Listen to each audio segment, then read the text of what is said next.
todos aqueles que tiverem acesso a bons modelos e os souberem utilizar, vão sair vencedores. A média, provavelmente neste tipo de relações, vai ser perdedora. Ter um olá pai, olá mãe, que em vez de aparecer nos WhatsApp, nos aparece numa chamada telefónica, numa mensagem de vídeo, em que de facto quem nos aparece é o nosso filho a falar connosco, com a voz dele, com a cara dele.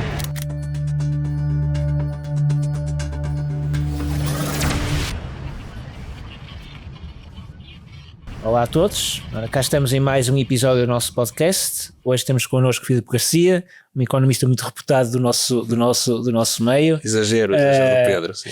Advisor financeiro também já com muitos anos de experiência, mas o Filipe, se quiser apresentar-se também. Sim, essa parte do muito reputado é claramente um exagero, mas que eu agradeço a simpatia, o Pedro é sempre simpático. Bom, eu sou o Filipe Garcia, sou economista.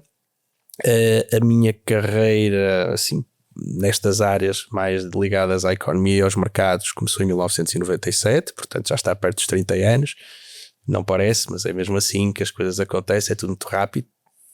Mas dedico-me essencialmente à assessoria a empresas em temas relacionados com risco em mercados financeiros, macroeconomia e essencialmente coisas ligadas a mercado de taxa de juros, mercado de câmbio, mercado de commodities. Este é o core, digamos, da minha atividade. Depois, para além disso, há outras coisas que me têm acontecido, não é? Faço parte da direção da Associação Portuguesa de Analistas Financeiros, sou presidente, neste momento, presidente do Conselho de Especialidade de Análise Financeira da Ordem dos Economistas, e sou também formador em escolas de negócio, nomeadamente a Porto Executive Academy, pós-graduações e MBA. O mais curioso disto é que cedo me apercebi que para nos darmos bem em mercados financeiros temos que estar muito atentos à informação que circula, mas sobretudo às tendências que são emergentes. E portanto esse sempre foi um tema que me suscitou interesse e me continua a suscitar interesse. Eu costumo dizer que um dos meus trabalhos de facto acaba por ser ajudar a prever o futuro. E o grande tema do momento, inteligência artificial, é mais uma das revoluções, que aí está, com certeza. Aqui há algum contexto. Estas revoluções que fomos falando, e atendendo um pouco mais para trás, a revolução industrial e outras formas de energia, vêm normalmente acompanhadas de uma democratização. Por exemplo, a revolução do digital acaba por trazer uma democratização no acesso ao conhecimento, no acesso à informação. A revolução industrial, andando um pouco mais para trás, uma democratização da produção, que permitiu que grandes massas acedessem a produtos que antes não lhes eram acessíveis porque os custos de produção eram muito elevados. Estamos claramente agora também numa revolução em termos de disponibilização de acesso ao raciocínio. É também uma democratização, ou neste caso estamos a falar de um paradigma um bocadinho diferente?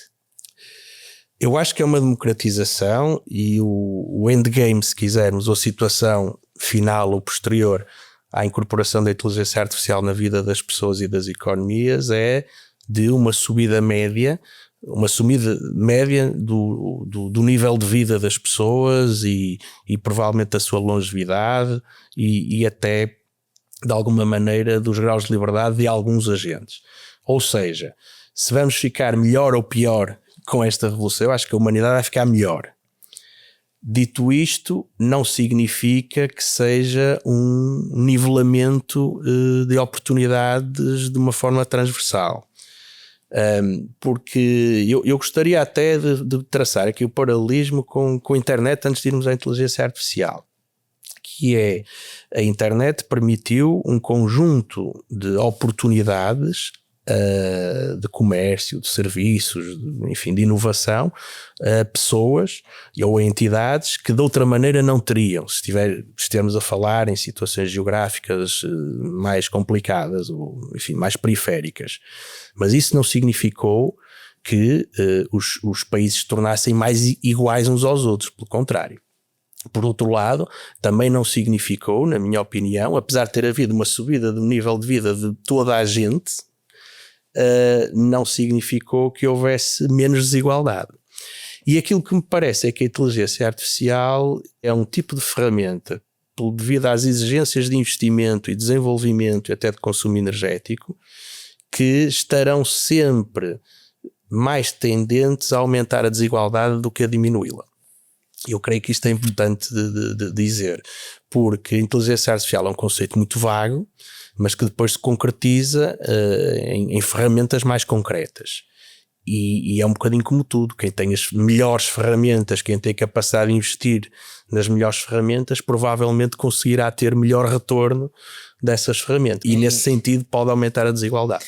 Pode e vai, na minha opinião. Entramos aqui então, se calhar entrando mais na área, então naquela dicotomia entre o prestador de serviço financeiro e o consumidor. São duas grandes forças que têm que colaborar entre si no ecossistema. Estão ambas bem preparadas ou há claramente uma que está em déficit face à outra? Ora bem, eu acho que eles não vão colaborar. O prestador de serviço vai querer prestar serviço e ganhar dinheiro, e o consumidor vai querer o serviço prestado e ao mínimo custo possível. Portanto, não é bem uma colaboração, é uma interação. É uma interação de mercado, se quisermos pôr a coisa desta maneira. Eu diria o seguinte, eu acho que nós vamos ter a possibilidade de os consumidores, nomeadamente no que diz respeito a tudo o que tem a ver com o sistema financeiro, que é se calhar sobre isso que eu posso falar melhor, os consumidores vão se poder defender melhor de um conjunto de situações que eventualmente poderiam não estar atentos. Ou seja, vai ser muito mais fácil analisar questões contratuais, pedir opiniões sobre opiniões, leia-se ao raciocínio artificial. Opiniões, análise de adequação ao seu perfil, aos seus gostos, e nesse sentido parece-me que é positivo, aliás até pode funcionar como para as pessoas, como com a criação de mecanismos de controle, de autocontrolo, que lhes ajudem a perceber se estão a ter comportamentos que sejam congruentes com os seus objetivos financeiros, com a sua personalidade, etc. Aqui há alguns exemplos de atividades financeiras correntes, por exemplo, na negociação de um seguro, de um crédito à habitação, comparar propostas diferentes, sem dúvida ver nenhuma. valor nessas atividades. Vejo completamente, aliás, há pouco tempo atrás estava num seminário, na verdade era um encontro de uma empresa que agrega intermediadores de crédito, e estavam todos a falar sobre a aplicação da inteligência artificial, digamos, nas suas tarefas de dia a dia, o que está muito bem. E eu chamei-lhes a atenção que, com a devida colaboração das entidades de crédito, portanto, bancos e parabancos, a sua própria atividade está em risco. Porque no fundo o que essas pessoas normalmente fazem é conseguir detectar as alternativas de crédito que são mais adequadas àquele perfil e àqueles objetivos. Vai haver consumidores que se vão conseguir defender melhor porque sabem usar a ferramenta, e outros que não se vão sequer querer ou interessar em defender. Agora vem outra parte, que é a parte dos bancos. Eu estou-lhe a chamar bancos, mas vamos chamar-lhe entidades do sistema financeiro, porque hoje, até hoje em concreto, já é muito cinzento aqui todas estas diferenças. Os bancos têm desde logo muito maior capacidade de investimento e desenvolvimento do que os clientes. E portanto há logo aqui uma assimetria de poder. Depois o segundo ponto também muito importante é que quem faz o design dos produtos são as entidades financeiras e não os clientes. Regra geral. O que significa que o próprio design do produto já pode ser efetuado com o recurso à inteligência artificial, no sentido de compreender aquilo que pode otimizar o lucro do banco, aproveitando-se até dos vieses cognitivos dos clientes. E, portanto, eu diria que pelo menos numa fase mais inicial da implementação, as empresas do setor financeiro estarão muito mais bem preparadas para se apropriar dos benefícios da IA do que os clientes. Até porque, se houver uma certa, se os bancos colocarem a sua informação de uma forma muito estanque e não permitirem, através das várias barreiras de acesso, alegando privacidades e uma série de coisas, se não permitirem o acesso a tudo aquilo que são os dados do cliente, o banco pode ter acesso fácil aos dados do cliente, mas o cliente não tem acesso muito fácil aos seus dados. E desde logo isso perturba logo a atuação de algum tipo de agente. Agora depois há outras oportunidades, por exemplo, vai ser muito mais fácil para o cliente construir uma carteira à sua medida, definindo os seus padrões de risco, as suas preferências e por aí fora. Mas eu diria que o consumidor neste momento vai ter que estar muito mais preocupado com a banca do que aquilo que está hoje. O Estado então tem aqui uma preocupação, ou deveria ter uma responsabilidade acrescida naquilo que é a subida do nível médio de literacia financeira e digital. Isso deveria sempre, até porque do ponto de vista da tecnologia, o acesso à tecnologia tem evoluído de uma forma mais rápida do que a evolução da literacia financeira. E pode haver uma certa ilusão de controle ou ilusão de competência por parte dos utilizadores, por parte de todos nós, de porque sabemos mexer numa app que permite comprar ações ou fazer aplicações em fundos ou contrair empréstimos, o que quer que seja. O produto em si. Parece que dominamos tudo dentro da app, mas não dominamos os conceitos financeiros que estão por baixo de cada um desses produtos. Hoje não é bem assim. Hoje o design do produto distribuído digitalmente é totalmente controlado pelo banco, vamos chamar-lhe assim, pela entidade financeira, chamando naturalmente a atenção das questões positivas e não das negativas. Eu posso dar um exemplo de uma coisa que acontece hoje, que não tem nada a ver com inteligência artificial, mas que os consumidores vão ter que ter cuidado com este tipo de coisa, mas é um exemplo, que é quando nós fazemos hoje a contratação de um depósito a prazo no home banking, numa aplicação, normalmente ele é com renovação automática. Isso parece-nos muito bem. Porquê? Porque significa que não há nenhum dia em que o dinheiro não está aplicado. Ou seja, no vencimento daquele depósito a prazo já há um compromisso de ambas as partes de que ele vai ser renovado. Só que o que normalmente não se vê nas letras pequeninas é que também já está definida a taxa para essa renovação. E é uma taxa que não só normalmente é consideravelmente mais baixa do que a taxa que foi feita à primeira contratação, como é, historicamente isso tem sido, pelo menos, substancialmente mais baixa àquela que o cliente conseguiria no momento da renovação. Isto para dar a ideia que a digitalização traz facilidade, mas também traz facilitismo. E é muito fácil nós entrarmos numa lógica de alguma inércia e porque controlamos a aplicação, porque temos as coisas disponíveis e porque é rápido, facilmente nos tornamos negligentes relativamente à forma como vemos essas aplicações. Isto é hoje como está. Coloquemos a camada da IA em cima, em que, digamos, as entidades que desenham o produto podem medir todos os comportamentos que a massa enorme de clientes já tem tido e vai tendo, e com base disso desenhar produtos que explorem esses vieses no sentido de dar uma mais-valia ainda maior às entidades financeiras. Portanto, aquilo que me parece é que, em princípio, a inteligência artificial vai beneficiar mais os provedores de serviços financeiros que os clientes. Todos aqueles que tiverem acesso a bons modelos e os souberem utilizar vão sair vencedores. A média, provavelmente neste tipo de relações, vai ser perdedora. E na dúvida, o incumbente ganha. Eu colocava aqui uma questão de um exemplo prático. Foi feito um estudo sobre literacia financeira em toda a OCDE no ano passado. Os resultados de Portugal apontaram aqui que, por exemplo, uma grande parte da população portuguesa não é capaz de prever com exatidão os juros que vai extrair de uma simples aplicação de depósito a prazo.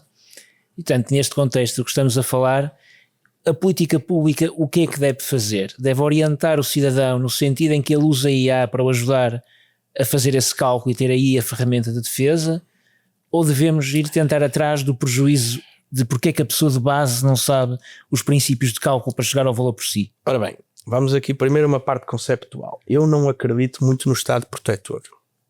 Ok? Eu acredito num Estado que define regras e vigia o cumprimento dessas regras.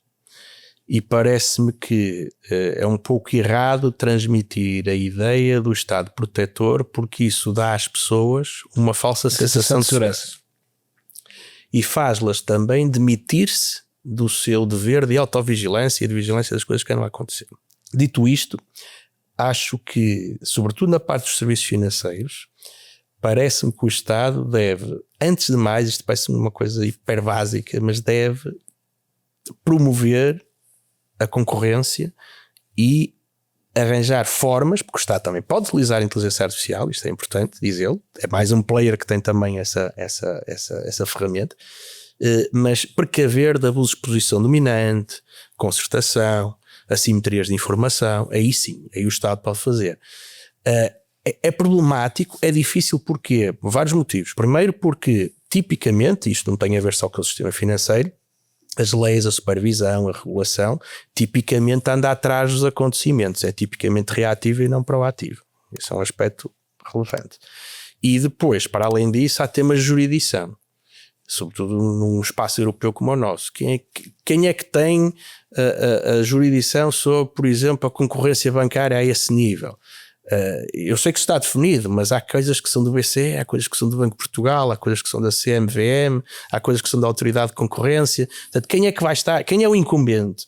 E então, se ainda por cima tivermos organizações pan-europeias por cima, ainda mais complicada a coisa se torna. Nós temos tido dois caminhos. Eu vou dar um exemplo, também não tem a ver com a inteligência artificial, mas tem a ver com a inovação financeira, e no fundo estamos a falar da mesma coisa. Quando estamos a falar, por exemplo, de criptoativos, e não estou a falar só de Bitcoin, mas estou a falar de tokenizações, estou a falar de stablecoins, estou a falar digamos, da tokenização de fundos, de ações, enfim, esse tipo de inovação financeira.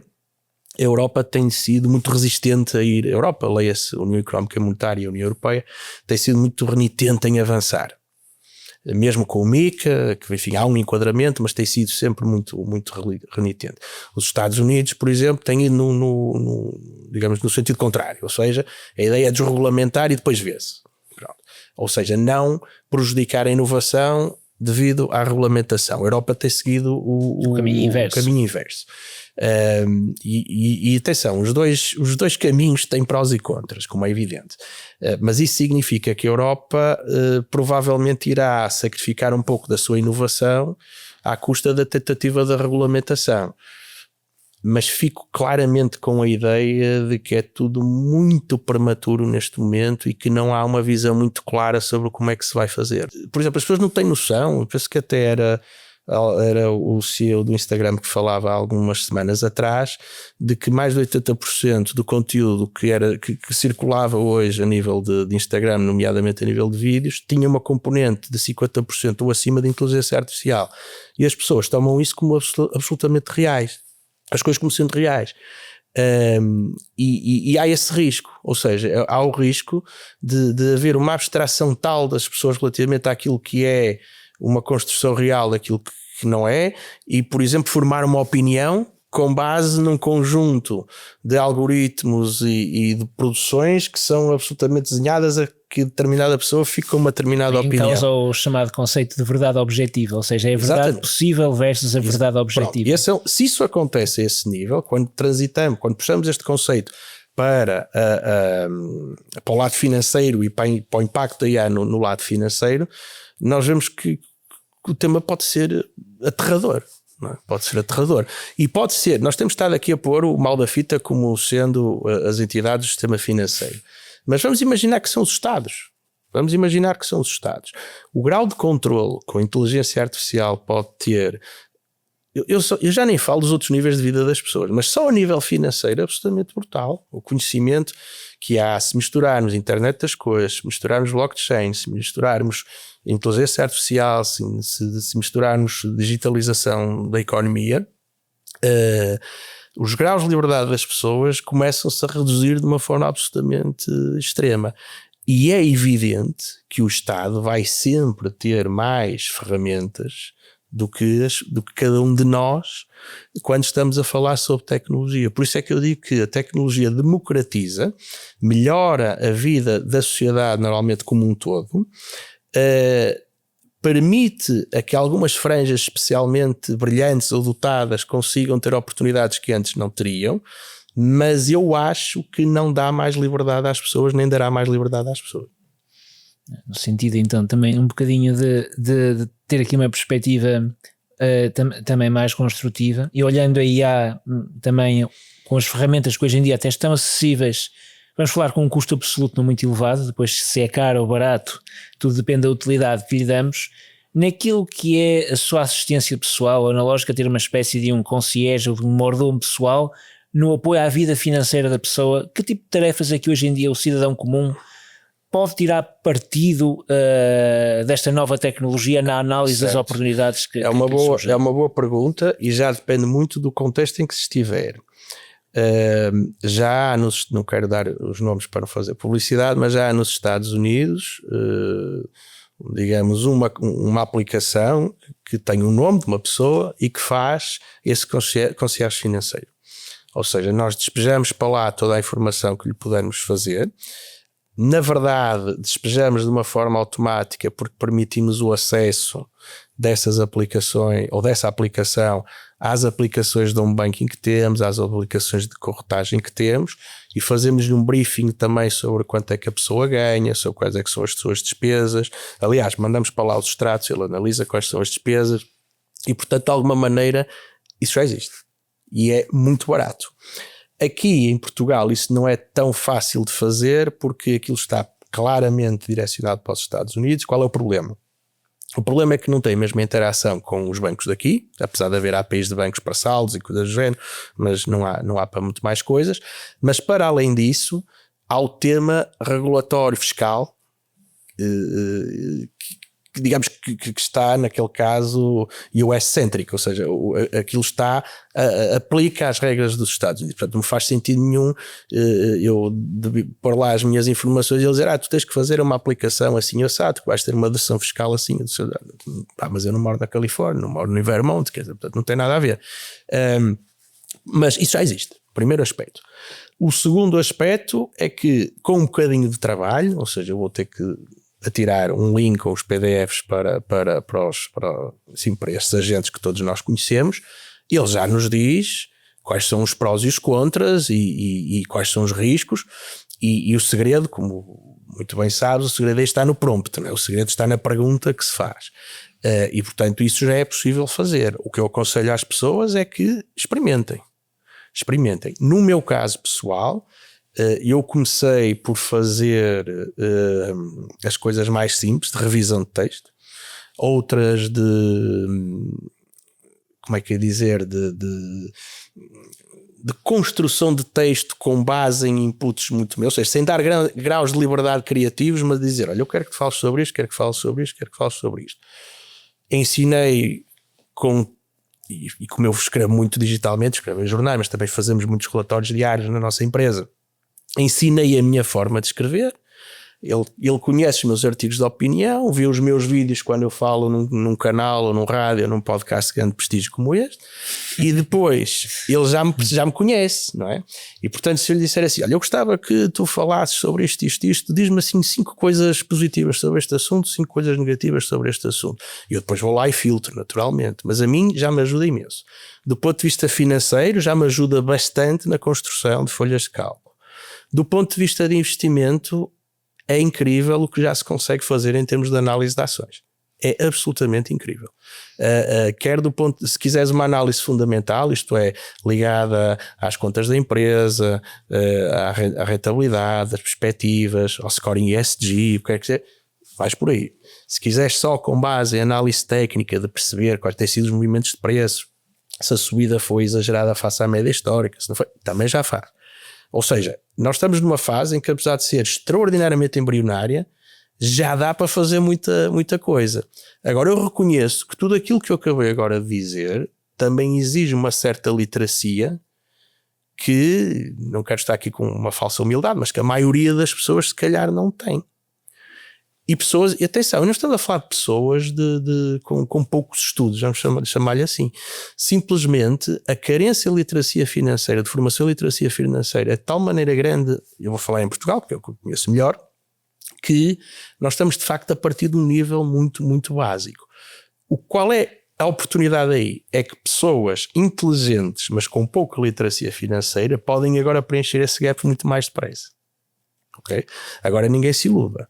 Aqueles que não tenham literacia financeira, que não queiram saber do assunto, vão ser trucidados, como já são, na verdade, pela banca e pelos créditos automáticos em app e que de repente dá para comprar a televisão e depois Deus nos acude. Então eu pegava agora aqui na última fase da nossa conversa, tem um bocadinho que ver com, falamos de muitas tarefas que requerem ou ainda vão requerer nos dias de hoje especialistas em matérias como direito ou como análise de alguns temas mais sociais, em que aí realmente há um grande impulso na velocidade de análise e que põe em risco um bocadinho a nossa malha social no trabalho como forma de contributo para a sociedade.